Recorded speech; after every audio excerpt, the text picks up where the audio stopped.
Our girl Hae-soo heads downstairs to her apartment, her mind racing. Something's off. She can't shake the nagging feeling that her husband might be seeing someone else. Every step she takes feels heavier as flashes of doubt run through her head. Is it a dream? A memory? Just when the weight of it all gets too much, she jolts awake. It's that same dream again, the one where her husband betrays her. She grabs her phone, glances at it, and realizes her break's almost over. She sighs, pushing the thought aside, and drags herself back to work. At the restaurant, her boss walks up with an envelope, her salary advance. He's a little annoyed at first, but then softens up and praises her. "You're like family," he says, handing it over.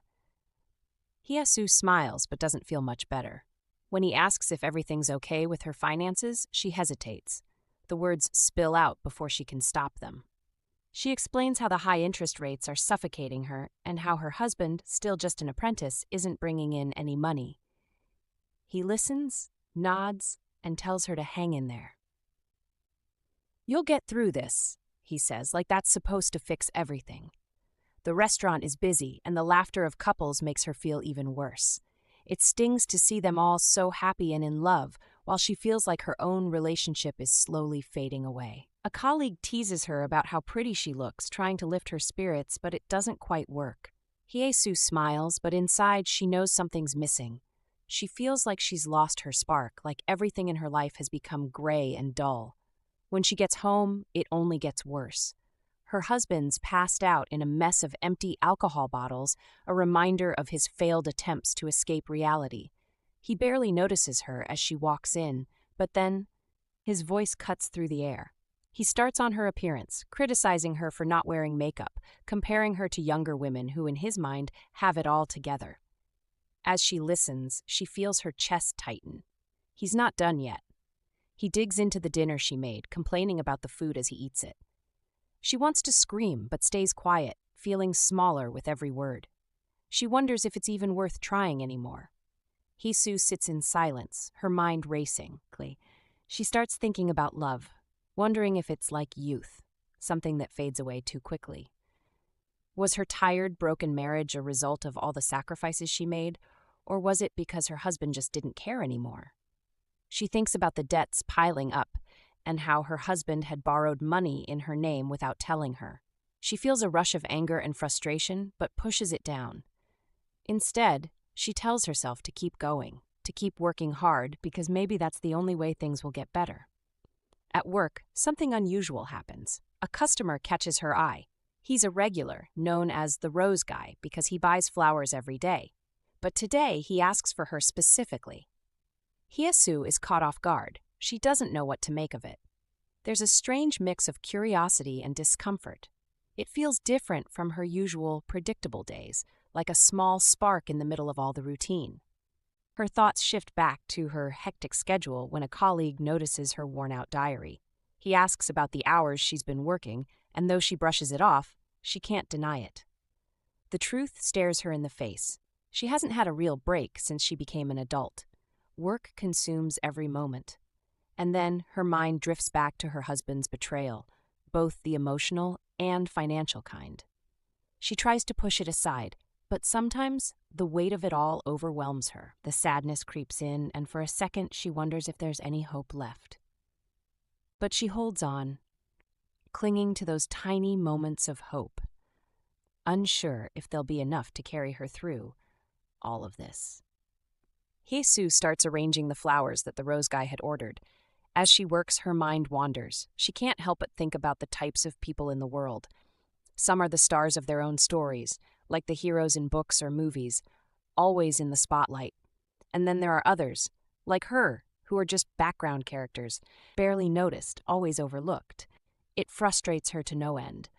But the man who just walked into her life seems to belong to the first group, the ones who get attention. As she hands him the bouquet, she can't shake the feeling that he's left a mark on her, even though she barely knows him. It's kind of strange, but also kind of amazing. After he leaves, her colleague, who's been quietly watching from nearby, speaks up. "You saw that, right?" she says with a knowing look. "He only wanted you to take his order.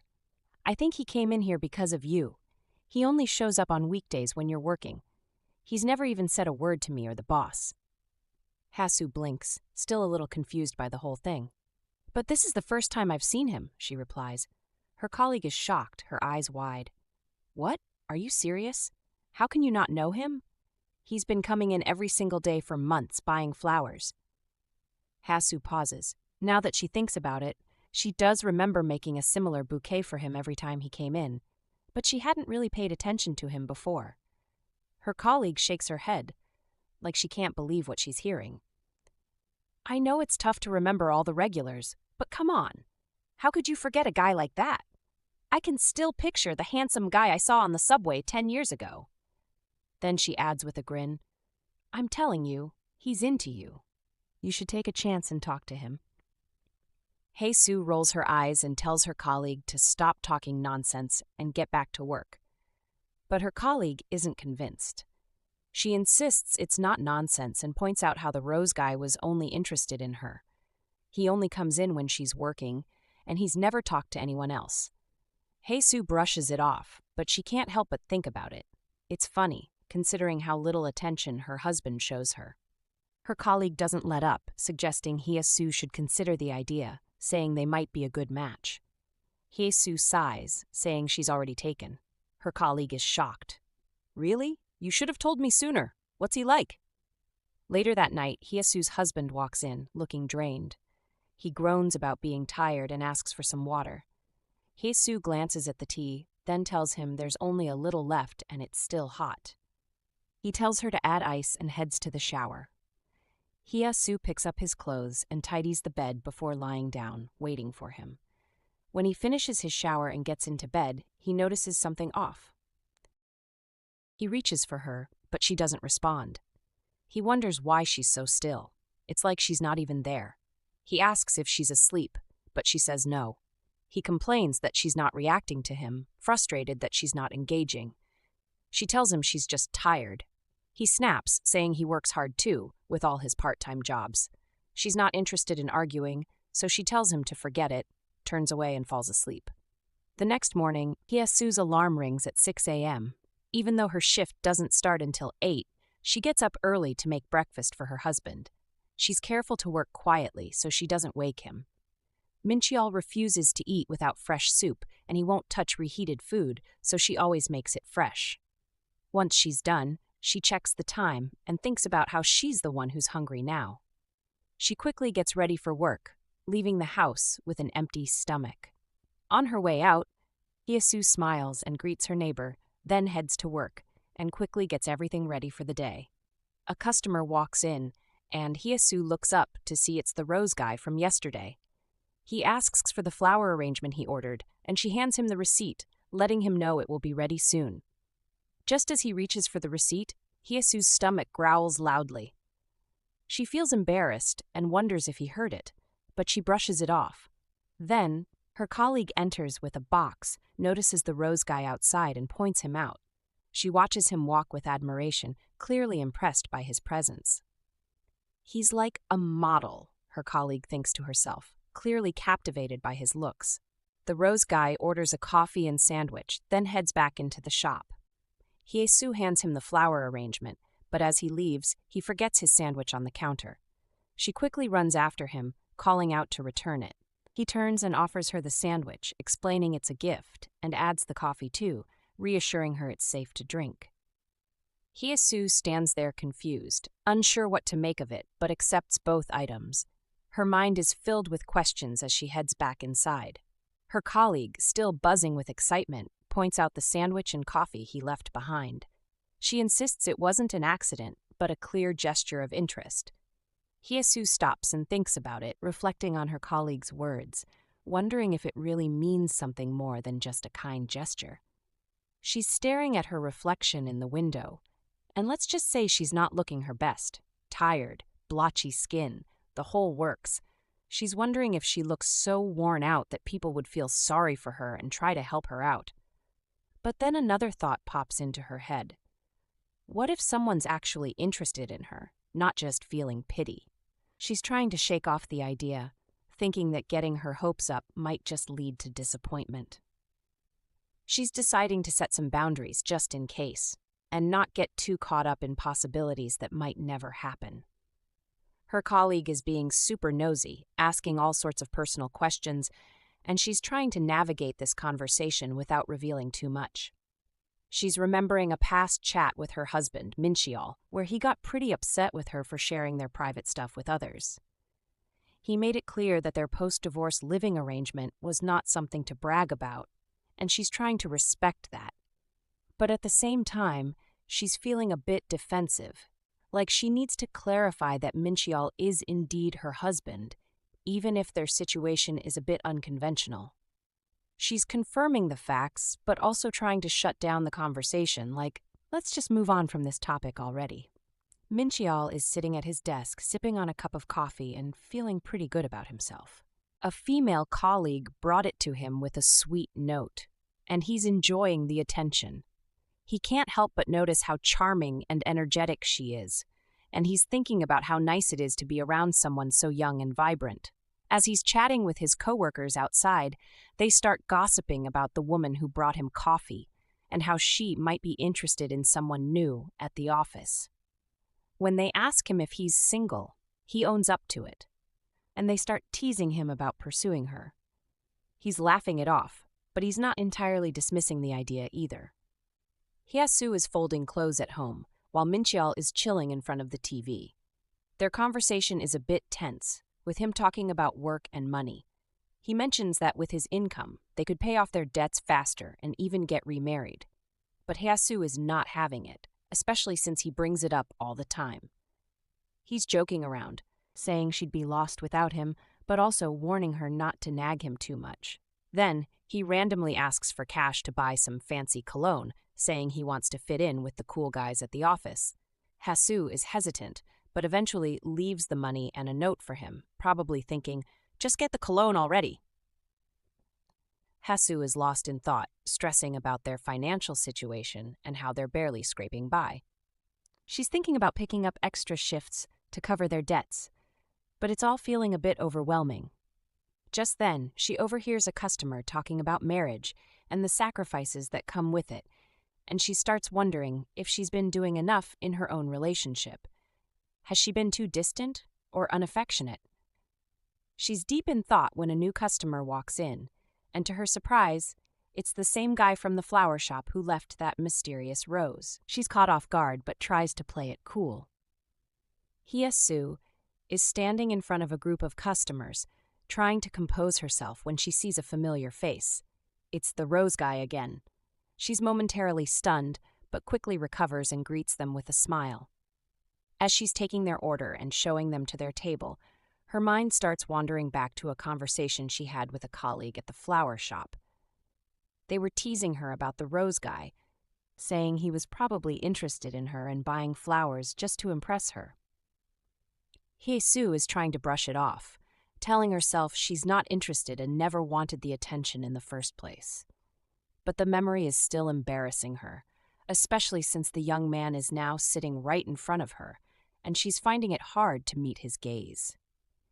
She's trying to focus on her work, but her mind keeps drifting back to that awkward conversation. At the table, one of the girls notices that Baeom-tae-ha isn't eating and asks him if he's planning to. He says he's already had plenty, and she just smiles knowingly, like she's got a secret. Nearby, Hae-soo is watching them, trying to stay focused on her work, but her mind starts wandering. She wonders if the girl is his girlfriend, and they do look pretty cute together.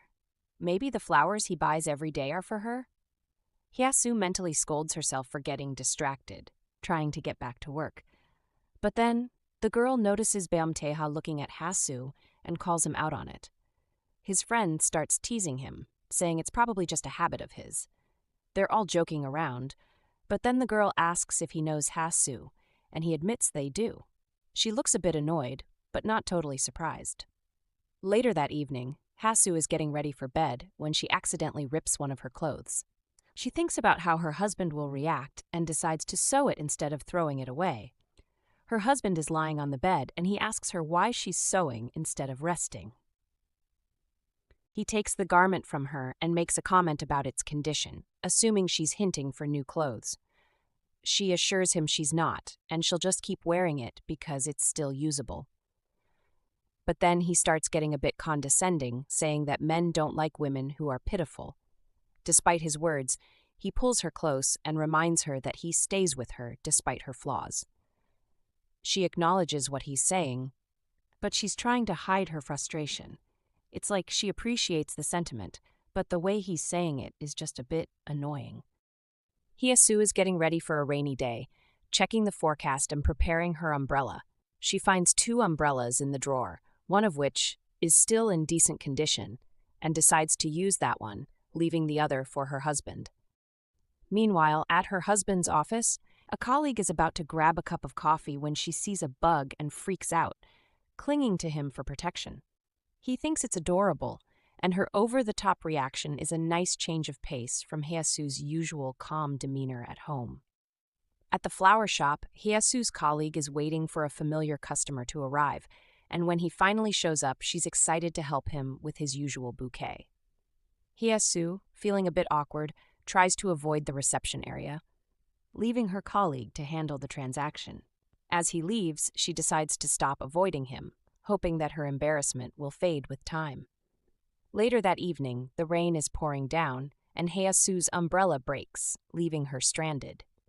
She's hesitant to call her husband, who's still adjusting to his new job, and is trying to decide what to do next.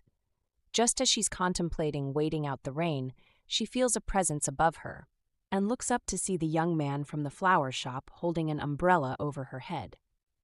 He offers to share it with her, explaining that the rain will last until morning, and she reluctantly accepts, realizing she doesn't have many other options.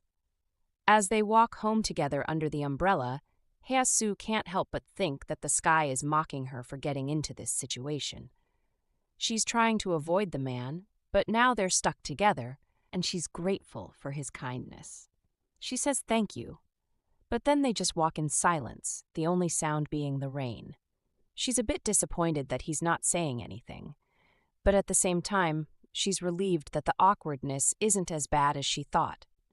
She notices the way he walks at a slow pace, which is unusual for someone of his height, and it reminds her of her husband, who's also tall. She always feels like she's lagging behind him when they walk together, and it's become a habit for her. She breaks the silence, commenting that his girlfriend might not be happy if she sees them together like this. But he asks her who told her he had a girlfriend, and she's shocked. Doesn't he have one? She mentions the girl she saw him with at the BBQ restaurant, but he claims they're just friends. She's not sure she believes him, but he insists it's the truth. Just then, a car speeds up behind them, and he quickly covers her with his body to protect her from the splash. He apologizes for getting too close, but she's just relieved that they avoided getting soaked. He changes the subject, asking her if he's big, and she's confused. What does he mean? He points out his height, saying it came in handy when he covered her from the splash. She agrees, and can't help but think about how kind he is to a complete stranger like her. She's imagining all sorts of scenarios and wondering if she should ask him if he's interested in her. She looks at the back of his coat, which got wet when he covered her, and thinks about how sweet he is.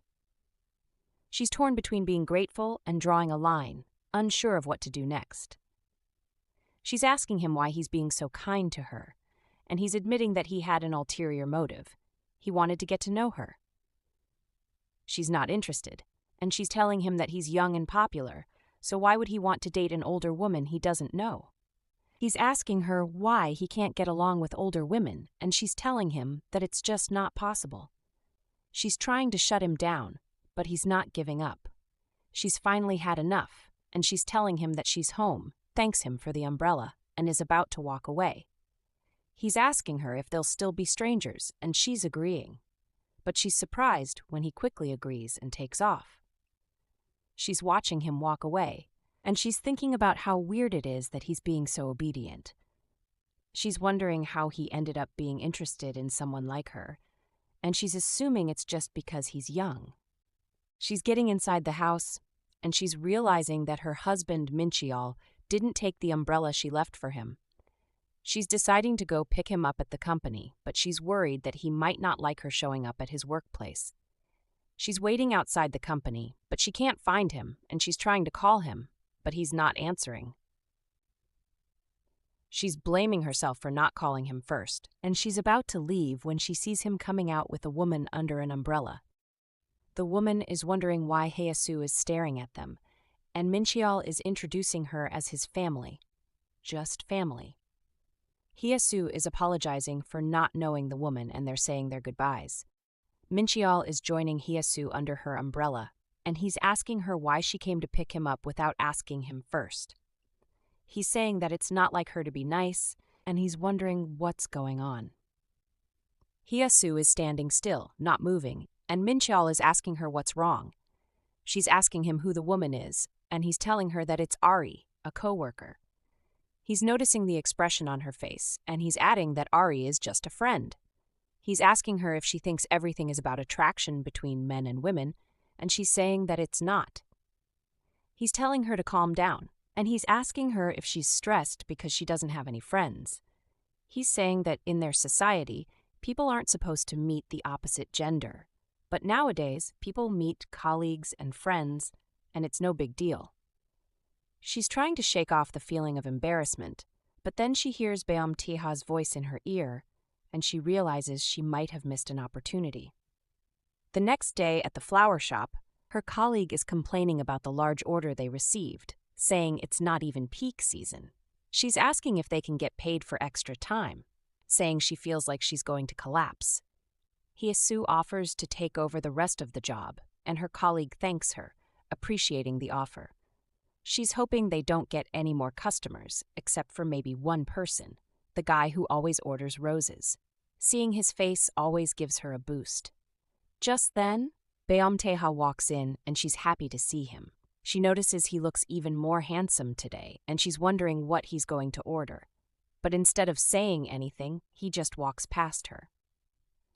2 weeks have passed, and Min-cheol has been working late or on weekends, so Hae-soo hasn't seen much of him.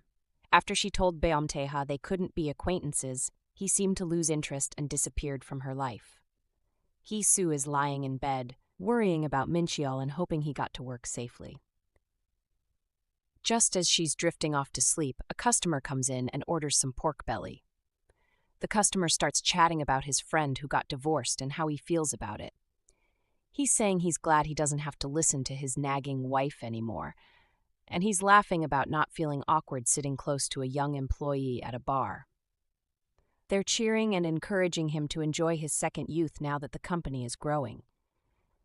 The customer adds that it's not good for a man to stay alone without a woman for too long, and Hee-soo is listening intently, wondering what he means by that. He's imagining a new life with a woman like Hee-soo, someone with a kind face and a humble demeanor. He's been watching her at company dinners, and he thinks she's the type of person who works hard and doesn't know luxury. He assumes she's noticed him, the boss, and that she'd be happy if he hit on her. He asks her to pour him a drink, but she's hesitant and he gets impatient, yelling at her to hurry up. The scene escalates with the bar owner intervening, apologizing, and offering to give him meat as a service. But he's not having it, demanding that Hee-soo kneel down and beg him. He's trying to assert his power, but the bar owner stands up for Hee-soo, refusing to let him treat her that way. Eventually, Hee-soo does kneel down and apologize, but it's clear she's only doing it to protect her boss and the business. It's closing time, and Hee-soo's boss is questioning her about why she knelt down for that guy. He's saying she didn't have to go that far, but she's explaining that they need the business, and they can't afford to lose customers like him. She's being honest about how her boss has been considerate of her, and she doesn't want to cause him trouble. Her boss is touched by her words, and he's warning her that there are a lot of bad people in the world. Hee-soo's mind is flashing back to all the tough jobs she's had since she was young, and how kneeling down is nothing new for her. She's remembering all the nights she couldn't sleep because of sadness and how her heart has hardened over time. She's thinking about how she's learned to toughen up, but it's clear that it's still affecting her. Hee-soo's boss is offering to give her a ride home, but she's declining, saying she started working part-time at a convenience store. Her boss is shocked, asking when she rests or if her body is made of steel. She's explaining that the store only opens on weekends, and her boss is apologizing, asking if she's struggling with debt. Hee-soo's mind is flashing back to a painful memory of a debt collector coming to their house, threatening to destroy their property. Her husband, Min-cheol, had promised to remarry her if they could pay off the debt, promising a happy future. Despite still living in fear of debt collectors, Hae-soo is holding on to that dream. The man who had asked Hae-soo to kneel is walking home, feeling smug and satisfied. He's thinking that it was refreshing to see her on her knees, and that he had to break her spirit in order to be good to her later. He's planning to go back to the bar next week and talk to her in private, hoping to win her over. But suddenly, he feels a heavy kick from behind, and he's hurt, landing on the ground.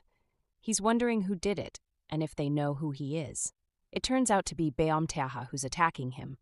The man is begging for mercy, but Beom-taeha is relentless, asking if he knows who he is. The man is bragging about his black belt, but Beom-taeha is unfazed, showing him his true strength. At the convenience store, Hae-soo is doing some cleaning, thinking that it's easier to work at night without any distractions. She's wondering if she and Beom-taeha live in the same neighborhood, considering they keep running into each other. Just then, Beom-taeha walks into the store, and she's calling him Rose Guy. She's trying to tell herself that they're just strangers, but she can't help noticing the bruise on his face and his busted lip. She's wondering what kind of person would do that to him, but she's concluding that it's none of her business. She's trying to avoid saying anything, treating him like any other customer. Hee-soo is telling Beom-taeha that just applying bandages won't do, but he's just looking at her without saying a word. She's wondering if he thinks she's meddling, and she feels a bit ridiculous for intervening when she's not supposed to. But then he gives her a smile and asks for her help, and her heart skips a beat at his gentle voice. She's teasing him about being young, but she's happy to help him out. They sit down outside, and she hands him a medicine that's supposed to help with skin regeneration. He's not sure how to use it, and she's laughing at him, telling him to be more sensible. She takes the medicine back and applies it to his face, and he groans a bit as she does. She's asking him if it hurts, but he's just saying it's a bit ticklish. She's curious about his age, but he's not giving her a straight answer, just saying he's an adult. She's teasing him about being a troublemaker, and he's just smiling at her. Hee-soo is closing up the shop, and she's feeling a bit ominous. She's telling herself she needs to get some rest so she can be ready for the next day. When she gets home, she finds out that Min-cheol is not there yet. She's calling him, and he's giving her excuses about having a team dinner and sleeping at a nearby bathhouse. He's a bit short with her, telling her not to worry and that he's not a kid. Hee-soo is feeling a bit stunned by his indifference, and she's trying to assure herself that it's nothing. But deep down, she's feeling a bit hurt and sad. She's wondering if calling him was a mistake, and she's getting caught up in thoughts about their relationship. She's trying to tell herself it's nothing, but her heart is withering and dying of sorrow. Beom-taeha is visiting an old friend, Ji-hoo, and calling out his name. Ji-hoo is surprised that Beom-taeha remembers him since he usually just calls people buddy. They're catching up, and Beom-taeha is asking Ji-hoo for a favor. Ji-hoo is wondering what's going on, thinking maybe Beom-taeha has changed his ways and is now asking for help from his old classmates. But it turns out Beom-taeha just wants to know Ji-hoo's shoe size, and then asks if they can swap shoes. Ji-hoo is confused, since Beom-taeha is wearing expensive shoes, but Beom-taeha just thanks him, and they make the exchange. As they part ways, Ji-hoo is thinking about what the girls in their class used to say about Beom-taeha, that he wasn't a bad kid, just lonely and aloof. Beom-taeha is sitting down, listening to music, when Haji interrupts him and asks what he's listening to. He tells her it's an old song, Auntie by Take Jin, from 2006. Haji is thinking to herself that he's being deliberately ignorant. But then she notices his shoes and asks what happened to them. They look like they don't belong to him, and she's curious. Meanwhile, at the flower shop, Hae-soo's colleague is apologizing to her for misunderstanding the situation with Beom-taeha. She thought he was interested in Hae-soo, but it turns out he's just been buying flowers from her. Hee-soo's mind is drifting back to the night when she and Beomtaeha agreed to get to know each other, but she's not sharing that with her colleague.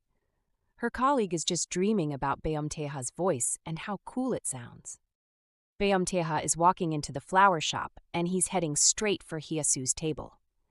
He's placing his order, and Hee-soo is shocked by how close he's standing to her. She's asking him what kind of flowers he wants, but he's just smiling and saying she already knows. Hee-soo is getting up to prepare the bouquet for him, and it's clear that there's something between them. Beomtaeha is following Hee-soo into the back room to prepare the flowers, and her colleague is looking on in shock at how close they are. He's asking Hee-soo about a discount for acquaintances of the employees, but she's shutting him down, telling him there's no discount and he should just forget about it. He's asking her what she's doing later, and she's warning him that he doesn't want to get scolded. He's quickly backing off, saying he doesn't want that. Hee-soo is closing up the flower shop and getting ready to head to her second job when she sees Beomtaeha waiting for her outside. She's explaining to him that she doesn't have time to hang out, but he's saying he knows all about her tight schedule. He's reminding her that they met at the meat restaurant the other day, and she's agreeing that they did. He's offering to walk her to her next job, and she's accepting. As they walk, he's commenting on how busy she is, and she's saying that all adults are busy. He's asking her if that's really true, and she's looking at him with a curious expression. He's saying that if being an adult means being that busy, then he doesn't want to be one. She's seeing the tired look on his face and asking him if all young people are like that. As they walk, Hee-soo is staring at Beomtaeha, and he's asking her why she's looking at him that way.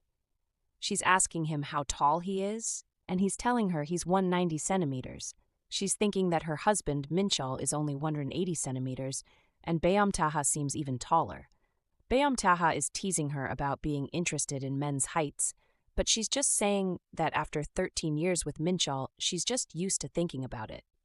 Beomtaeha is joking that he's jealous, but Hae-soo is just laughing and telling him there's no need to be jealous. As they continue walking, Hee-soo is noticing Beomtaeha's worn-out shoes, and she's thinking that he looks good enough to pull off old shoes. She's wondering how he can afford to buy flowers every day, and Beomtaeha is telling her that there's no law against buying flowers if you're poor. Hee-soo is feeling a bit ashamed of her own prejudices, and she's thanking him for walking with her. Beomtaeha is smiling and saying that if she's grateful, they should keep seeing each other in the future. Miss Ari is wondering where Minchul has gone, thinking maybe he's gone out to smoke again. But then she overhears him talking to the assistant manager about her, and she's getting a bit curious. The assistant manager is advising Minchul to make his move now, before she gets too old and snobbish. Minchul is saying he's not sure what to do, and the assistant manager is telling him to just go for it. Later, when Minchul is alone, he's thinking about what the assistant manager said, and he's feeling a bit skeptical. But just then, Ari comes in and hugs him, and he's feeling a bit more optimistic. Ari is thinking that she's not sure about Minchul, but after overhearing the conversation, she's starting to believe that he might be special. She's deciding to take a chance and get intimate with him, promising herself not to let him go. Minchul has been MIA lately, and Hae-soo is getting worried. She's waiting for him to come home, but he's nowhere to be found. Just as she's starting to get anxious, she receives a message from Beomtaeha wishing her good luck for the day. She can't help but think that he's got an innocent air about him, like a typical young guy who's still romantic and knows how to buy flowers for himself. Hae-soo is already at the hotel where she works part-time, dealing with a drunk customer who's being a pain. He's asking for a room and girls, but she's not having it, especially since he's trying to pay with the wrong card. Just then, another man walks in and asks for the remaining rooms, and Hae-soo is shocked to see who it is. Beomtaeha is standing outside, getting a message that the man is on his way out. The drunk guy is still being a nuisance, complaining that Hae-soo is working with arrogant people. The hotel manager is thrilled with the sudden surge in sales and tells Hae-soo to close up early. She's more than happy to take her leave and get out of there, thinking that a break from all the stress and fear is just what she needs. Hae-soo is back home, getting ready to cook something to eat, when she receives another message from Tae. He's telling her to dress warmly and not to stress herself out, and she can't help but think that youth is refreshing. Every time she gets a message from him, she feels like a breath of fresh air has been blown into her life. Tae is out at a club with a friend, laughing to himself, and his friend is wondering what's so funny. Tae says someone's ignoring his calls, and his friend is shocked to hear that it's a girl. He's asking if Haji knows about it too, and Tae is just smiling to himself. Hee-soo is cooking away, lost in her own thoughts, when suddenly Min-cheol sneaks up behind her and wraps his arms around her waist. He's asking her what's cooking, and she's telling him it's seaweed soup. He's asking her to feed him a spoonful so he can test it out, and she's warning him to be careful because it's still hot. As he takes a sip, he's saying it's good, giving her props for being a great cook. As he's leaving, he's thinking to himself that the reason he's being all sweet and chatty isn't because he feels guilty for staying out with another woman, but because he's feeling a pang of sadness seeing Hee-soo cooking away in their tiny, crappy kitchen. He's realizing that no matter what he's up to outside, Hee-soo's life is just going to keep on trucking, same old, same old. Min-cheol is feeling a twinge of guilt, but not enough to actually change his ways. He's just feeling a little wistful, thinking about how Hee-soo is stuck in this rut, cooking and cleaning and working multiple jobs while he's out living his best life. He's not really thinking about how his actions are affecting her or how he can make things better for her. He's just feeling a little sad, and that's it. Hee-soo, on the other hand, is just trying to get through the day, one meal at a time. She's not really thinking about Min-cheol's feelings or what he's up to. She's just trying to survive and make the best of a bad situation. If you're eager for the next chapter, drop a comment expressing your interest in a part 2. Don't forget to subscribe and hit the notification bell to stay updated. Until next time, ciao.